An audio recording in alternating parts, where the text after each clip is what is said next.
Alors, suite de la vidéo précédente, donc pour aujourd'hui, donc pour rappel, donc nous sommes jeudi 22 août 2019.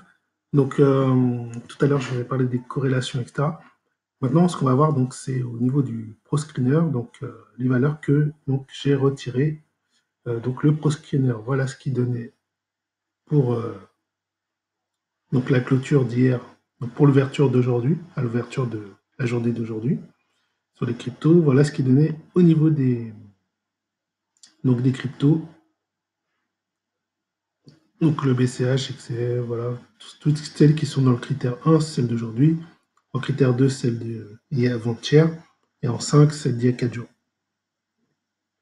Bon, alors, moi, voilà ce que j'ai retenu. Donc déjà, on va aller voir, donc on a le XVG. Donc le XVG qui correspond donc à une crypto qui avait donné un signal il y a plus de 4 jours. Voilà, donc il y a plus de 4 jours, elle a donné un signal. Malheureusement, bah, ce signal il s'est rétracté, donc il n'a pas poursuivi. Et donc on est quand même, voilà, on est dans une zone, bon, on est encore bon, mais pour l'instant, on attend un top départ. Donc si ça devenait refranchir donc le plus haut qu'elle avait fait il n'y a pas longtemps, il y a quelques jours, il y a une possibilité que ça parte à la hausse.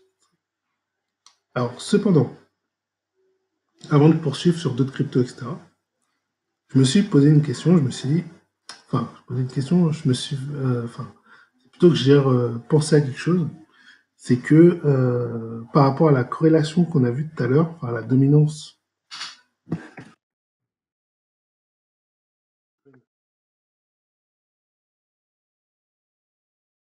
des autres cryptos, vous vous souvenez, donc je vous ai montré qu'on était en hausse. Ça se voit aussi en daily, on est en période de hausse. Alors le problème, effectivement, on a des petites périodes comme ça, comme le 24 au 1er août, où on est un petit peu, voilà, on est baissier, et ce qu'il y a, c'est que je me suis posé la question, est-ce que, par exemple, ici, du 24 au 1er août, on voit qu'on a eu un petit sursaut, mais on est redescendu, parce que le Bitcoin, lui, il a repris sa dominance après. Entre le 24 et le 1er août, il a perdu un peu de dominance, mais il en a repris. Alors moi, en fait, ce que je me dis, c'est que, est-ce que c'est, pour le moment, est-ce que ça vaut le coup vraiment euh, de rechercher les valeurs face au Bitcoin? Alors dans un certain sens, oui. Dans un certain sens, enfin, je me dis, c'est bien de les prendre, mais par contre, il y a très peu de chances, en fait, qu'elles montent à la hausse. Je me suis aperçu de ça, en fait. Parce qu'il y a très peu de chances que la plupart des valeurs, voilà, montent à la hausse pour faire vraiment de la performance sur du moyen terme. Déjà, rien que sur du moyen terme. Même sur du court terme, en fait, on regarde, voilà, c'est quelques journées, puis ça redescend. On n'a même pas eu le temps de prendre des profits. Ou sinon, il faut prendre des profits très rapidement. Bon, c'est pas trop ce que je recherche.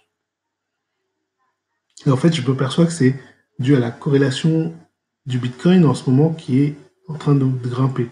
Donc, on a des actifs en crypto qui baissent face au Bitcoin. Mais je me suis dit, est-ce que c'est abandonné pour autant? Voilà. Pas forcément, parce que si le XVG face à l'USD, si l'XVG face à l'USD, lui, il est en hausse, bah, ça peut être intéressant. Bon, s'il est aussi en baisse face à l'USD, là, c'est pas intéressant. Donc là, en fait, ce que je veux faire, en fait, c'est devant vous, je vais le faire, c'est éliminer toutes celles qui sont pas, qui sont ni intéressantes.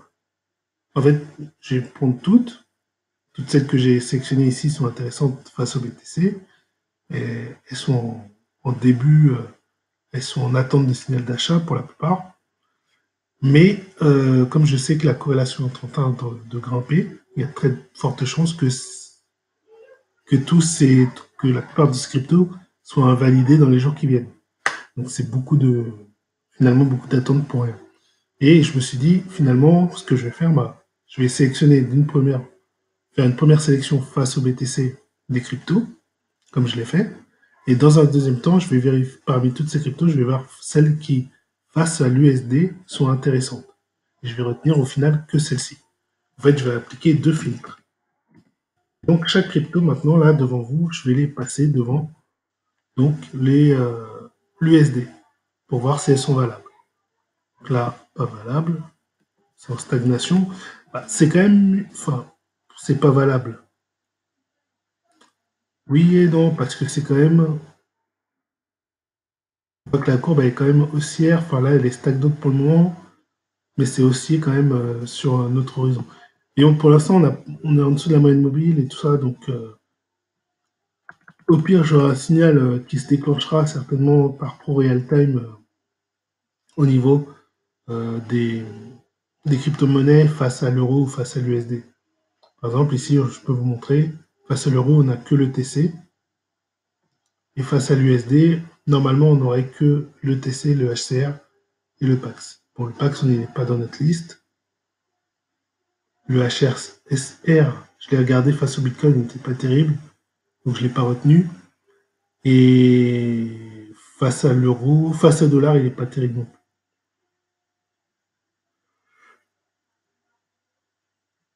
Il n'y a que le TC en fait en ce moment qui est valable. Donc là, on va voir la DX.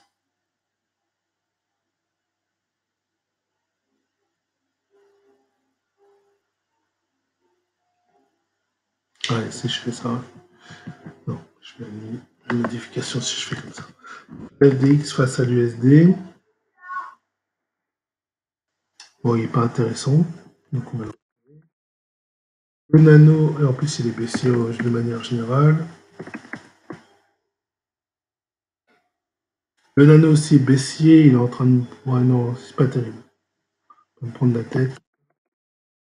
Le BSV, à mon avis, on a que le. Moi, je pense qu'on a quasiment que l'Ethereum qui est intéressant. Le BSV, il est pas mauvais. Là, on voit qu'il est quand même dans une période un peu horizontale, donc pas trop baissière, elle est horizontale. Une période d'hésitation, mais bon, pour l'instant, il n'y a rien de mirobolant. Il faudra peut-être y revenir d'ici plusieurs jours ou quelques semaines. Le loopring, vraiment pas grand-chose. Il n'est pas beau. SNP,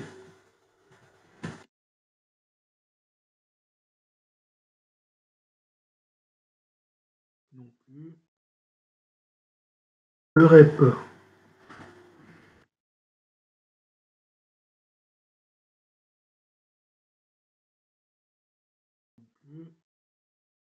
Waves.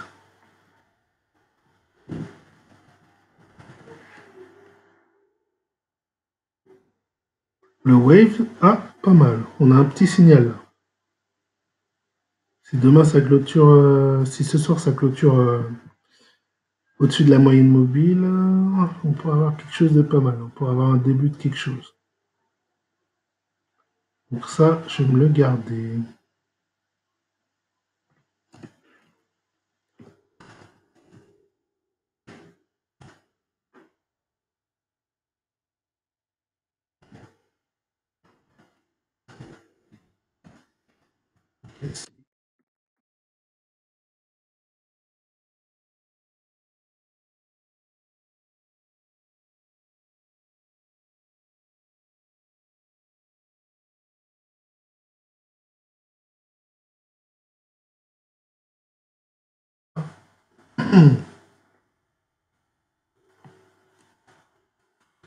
Donc maintenant on a le SLSK.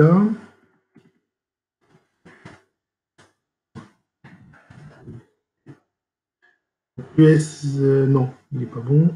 Le SK. Et on a le BCH en dernier.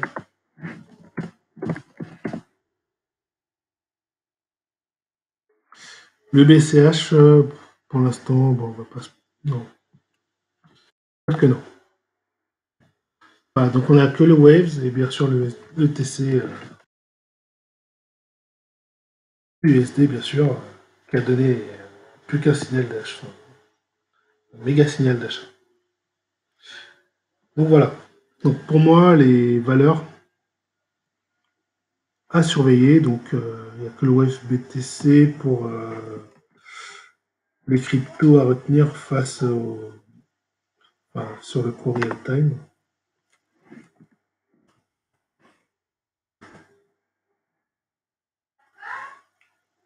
Vous voyez? Pardon pour cette. Bon, voilà, je reprends. Petite interruption. Donc, du coup, j'en étais où? J'étais en train de noter quelque chose. Oui.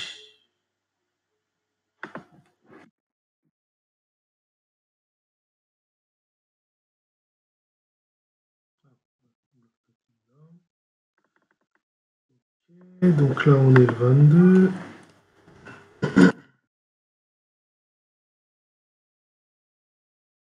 Je